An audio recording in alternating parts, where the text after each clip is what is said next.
No heroics into Zandvoort, please. Cheers, Jeff. Hey guys, it's James here. Welcome back to another F1 2020 My Team Career Mode video. We are here for episode number 5 of Season 2 at the Dutch Grand Prix. If you did miss the last episode in China, be sure to check that one out. We got baited into a two-stop strategy by Mercedes, which really didn't work out for us. All of the one-stoppers did very well in that Grand Prix, but we had a really good qualifying nonetheless. And luckily for this event, the gearbox upgrade, which is supposed to come for China, which failed, will be on the car. So this durability is improving. And if you are new around here, make sure to subscribe to the channel. I'm trying to hit 1,000 subscribers by the end of the year, so any support from you guys would be massively appreciated, as we're just going to improve the powertrain facilities as well. Zandvoort is a circuit that I really enjoy, so hopefully this weekend will be successful, as we're just going to start advancing time towards the race. That gearbox upgrade is here, along with a rear downforce upgrade, which will be really useful for the car as well. But we're just going to advance time now towards qualifying for the Dutch Grand Prix. Okay, we've had the new parts come through from the fabrication process. We'll have them with us for the next Grand Prix.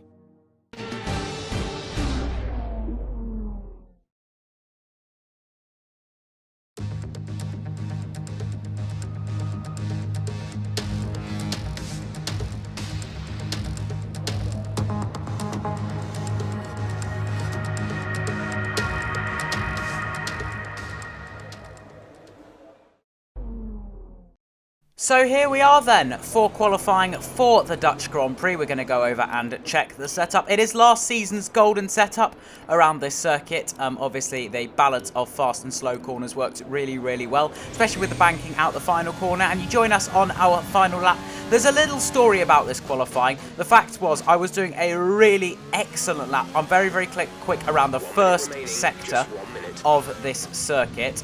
And my controller disconnected. I'd set a purple first sector, a green second sector because I'm less quick around there, and my controller dequeued, and I never found the same rhythm again. But this is my second run of the second time we had to run qualifying. I'm really disappointed I couldn't show you my absolute beast of a lap with about 3 corners to go. That controller disconnected, but 3/10 up on our previous best through the first sector. As you can see, I'm pretty hesitant to put the power down through there, and then the car just jumps out a little bit. So we are still half a second up on our previous best time, which is not too bad at all.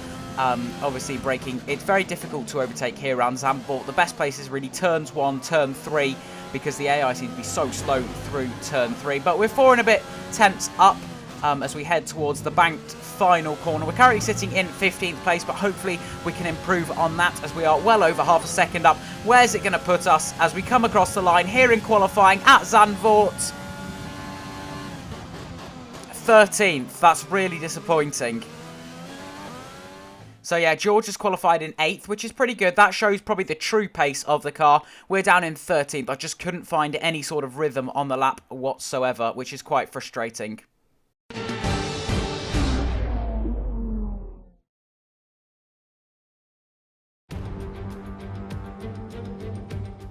Welcome along then to the North Sea coast and Zandvoort, 25 miles away from Amsterdam, and the host for today's Dutch Grand Prix. Let's run you through the driver grid order for today's exciting race. Lewis Hamilton lines up on pole position, and it's Charles Leclerc in P2. Looking down the rest of the grid, we have Bottas, Albon, Sebastian Vettel, and Verstappen, Perez, Russell, Stroll, and Lando Norris, Ocon, Kvyat, James, and Gasly, Sainz, Ricciardo, Kevin Magnussen, and Roman Grosjean, Giovinazzi, Raikkonen, Joe, and Nicholas Latifi. Now, it's almost time for lights out, so let's go down to the track. So here we are then for a very wet Dutch Grand Prix. Looking at the strategy, it's going to be a very simple one-stop in the tipping rain here, starting from 13th on the grid. But we're going to go to 5 red lights for the start of a soaking Dutch Grand Prix here in Zandvoort.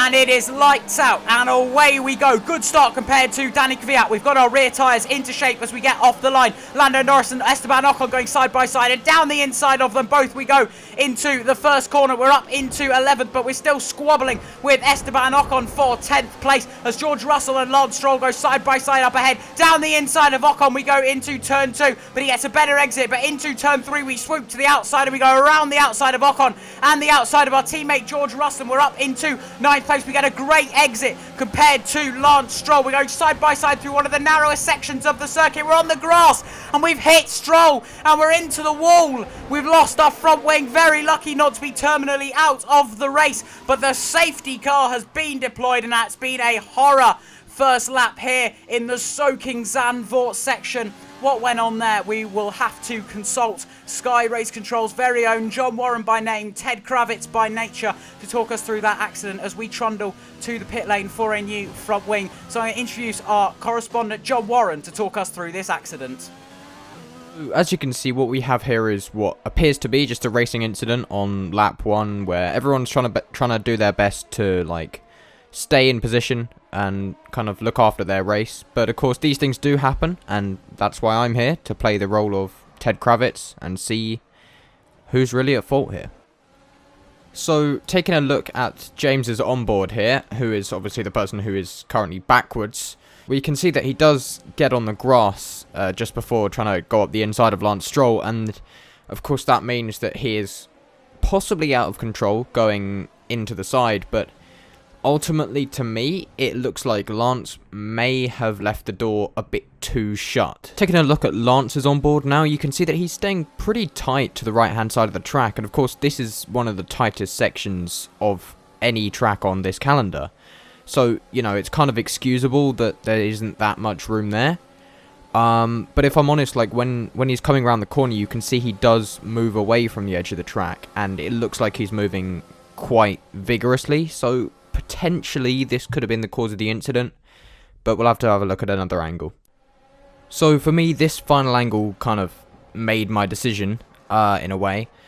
Looking on the kind of outside camera now of James's car, you can see that Lance kind of, when he turns in, he does turn in because there is a corner there, you kind of have to. But he doesn't turn in that vigorously. Like on the onboards, it looks like he's turning really sharply, but actually from outside, he's just holding his line, trying to get the fastest way possible while still leaving enough space. So from this angle, I'm going to say that because James was on the grass at the point where he was coming into the corner, he was out of control. And potentially if he wasn't the one that came off worse, I would have said something different. But for me, this one's just a racing incident. Sorry, James. But yeah, thank you for having me on, and hopefully my analysis actually made a difference. Also, subscribe to James, and me. Why don't you subscribe to me as well? I mean, subscribing to both of us is ideal, but of course, if you've got to choose one, then subscribe to James. He's class. Cheers, John, for that analysis over at Sky Race Controllers. We're just trundling back into the pit lane. Make sure you guys go and check out John's channel and help him try and hit 100,000 subscribers, because he is making some of the best videos on this platform. But we're in the pit lane now for a new front wing change. We're going to have to make another stop as well as this one for another set of the wet compound tyres later in the race, because the wet will not do 35 laps around here. So very, very frustrating, but we will see what we can do in terms of a recovery drive. A little bit like last year around Zandvoort, where we had a surprise front wing change which cost us points. Points has got to be the target here from 22nd as we are coming back into the race, looking to make up as many places as we can. The safety car is coming in on the end of lap 3. As we're just trundling behind Nicholas Latifi. We just got so close to the back of Lance Stroll, got on the grass, and as John explained, we were just a passenger as soon as we touched the grass, and it all seemed to go wrong from there. But the safety car will be in pretty shortly. Yeah, coming in at the end of lap 3. We cut to the end of lap 3 for the restart. The flags have gone green. We've got a kick of oversteer that sends us quite worryingly towards the pit wall. But it's okay because we're in the slipstream of Nicholas Latifi. We need to get past these two Williams cars and the Alfa Romeos and the Haas cars as soon as we possibly can.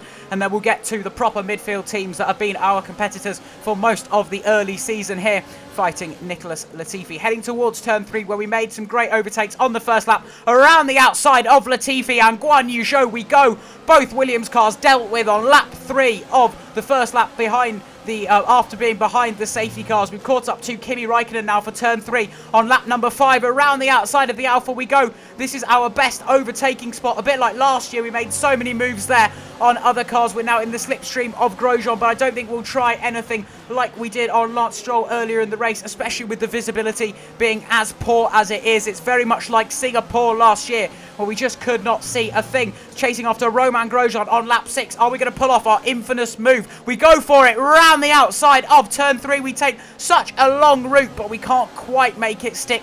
Perhaps a little bit too wide there as we look to put the power down straight away. And it takes us up until lap 10 to get back close to the Haas driver.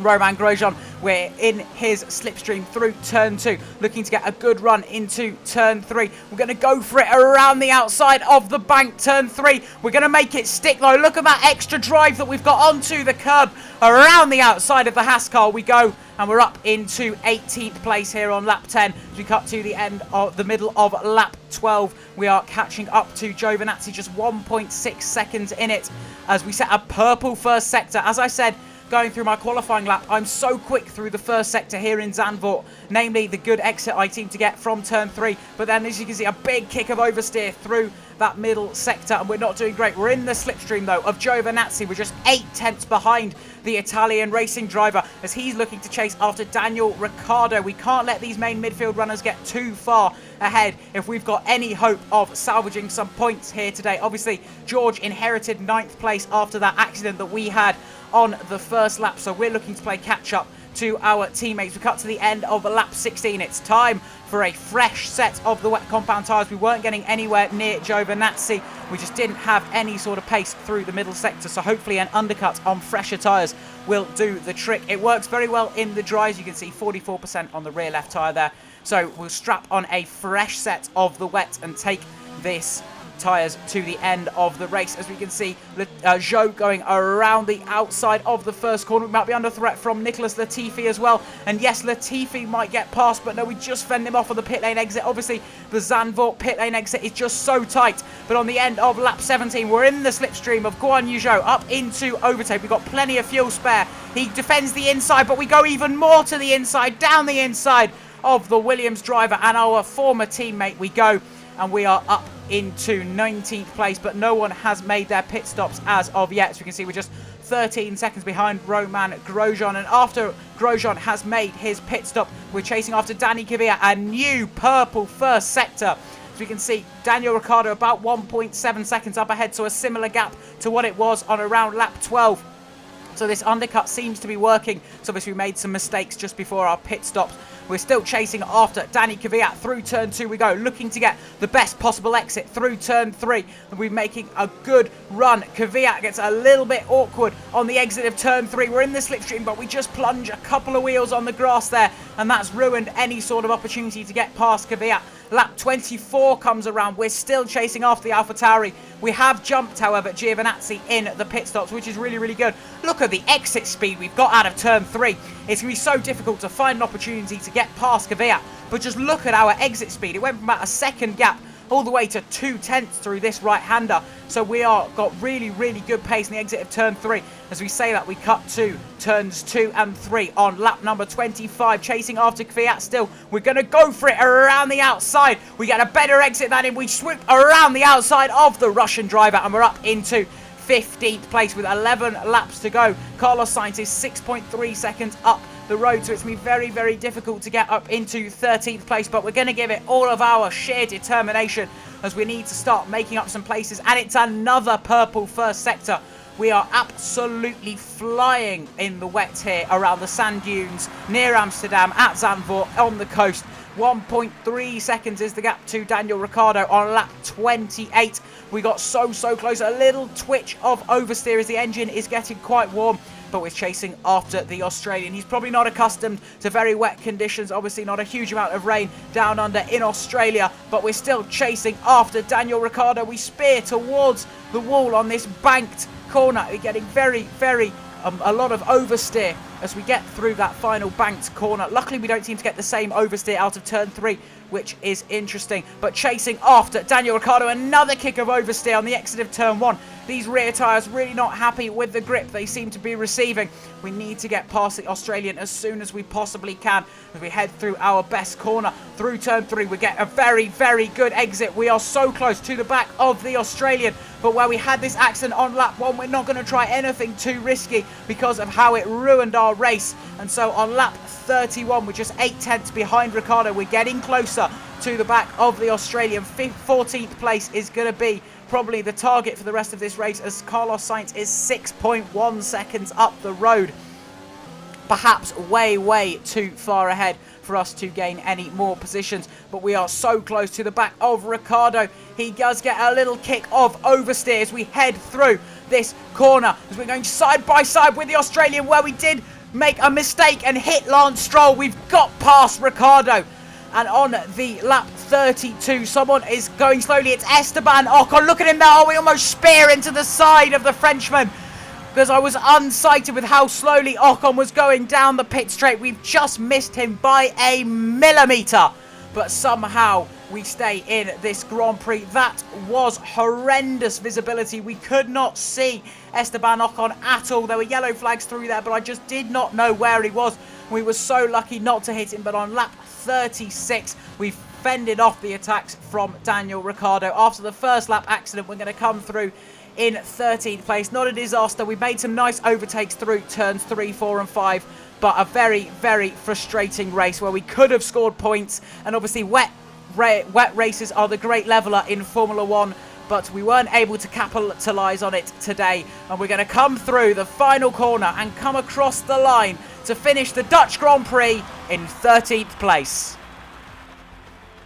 Mercedes are on top form once again after an excellent race weekend. It's great to see them up on that podium once again.